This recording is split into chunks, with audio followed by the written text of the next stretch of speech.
Miss, you don't look very well. Did something happen? I had a nightmare last night, but I don't quite remember what happened. Maybe you can look after these plants with me. They can help alleviate your mood.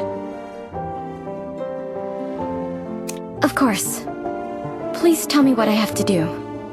Thank you so much. It was a very interesting experience, Mrs. Plinius. I'm feeling much better now. That's good to hear. Oh, Mrs. Plinius, did you notice the special cluster plants in the flower garden? The Delphi? Delphi? Is that what those dark violet ferns are called? It's just a name they were given by the person who cultivated them. The person who cultivated them? Delphi is actually a symbiote. Its ferns aren't terrestrial, and they only grow in a small and unique part of the Mediterranean Sea. Just like I mentioned during breakfast yesterday, the last time I saw them was in the possession of a family of aristocrats in the Mediterranean. He funded their growth. Why did he grow them? As far as I can see, they aren't that beautiful, so they must not have much ornamental value. According to my husband, the juice extracted from them has certain pain-relieving effects. Perhaps it has special medicinal value? But that is beyond the scope of our field of study.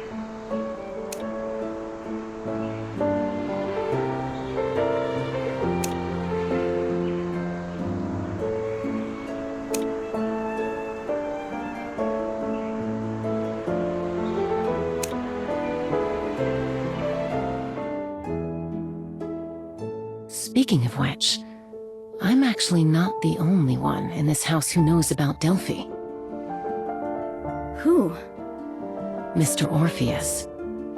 Our first meeting was in the home of that family of aristocrats in the Mediterranean. Oh, he's a friend of that family? No, he wasn't famous then, so it shouldn't have been possible. He was visiting a chemist in charge of the extraction experiments on the Delphi. That chemist was a fellow alumnus of my husband, Joshua. He was quite close with Joshua, and they often exchanged correspondence with each other. A novelist's friend is a chemist? It's not unusual in our circle. However, while it was merely a brief exchange, Mr. Orpheus and that chemist did seem like friends who contradicted each other. Mr. Bourbon, the chemist, is a very reserved and serious person. And they are completely different from my husband.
Mrs. Plinius, since we're on the topic of your husband, a few questions have been bothering me since our last chat.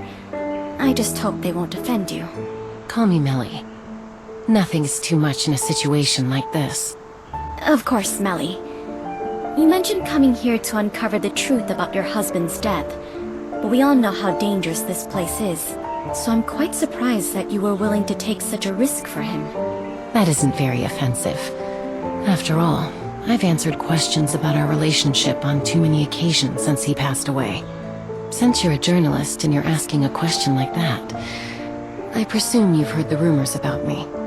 I was born in a village, and we've been hardworking beekeepers for generations.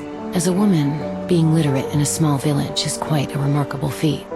I was going to spend my life like that, but when I was around your age, I met Joshua. He needed a literate beekeeper to take care of his apiary.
Why does he need someone literate? Because he occasionally raises extremely aggressive species of bees in the apiary, and he uses labels to differentiate them. The labels are complicated, and in abstruse entomological terms. But I quickly learned how to distinguish them. He was very pleased by this, and it wasn't long before I became his assistant. Later on, in order to help me assist him better with his work, he hired me a teacher. And then he took me to study at the institution where he was hired as a visiting professor. From then on, a new world opened its doors to me. Although it wasn't perfect, it was definitely enchanting. So to this day, even though we're no longer a couple, I have no doubt that Joshua changed my life. And I don't want his death to go unsolved. Speaking of which, even until the day he died, he probably still thought that I could distinguish those bee species so quickly due to my outstanding literary skills. But the truth is... The truth is, I only managed to fully understand those labels after being his assistant for 6 months. But as the daughter of a beekeeper, I grew up learning how to distinguish those little critters based on their bodies and habits. How ironic it is that we never truly understood each other.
Have you met Mr. Campbell?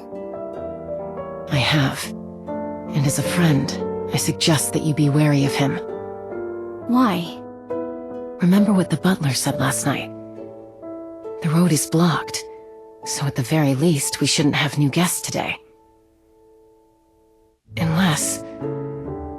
Shh. Perhaps my years out in the field have made me more sensitive to smell. But there was a disturbing smell coming from Mr. Campbell. It was somewhat like the mud after it rains. But it also smelled like something even more dangerous.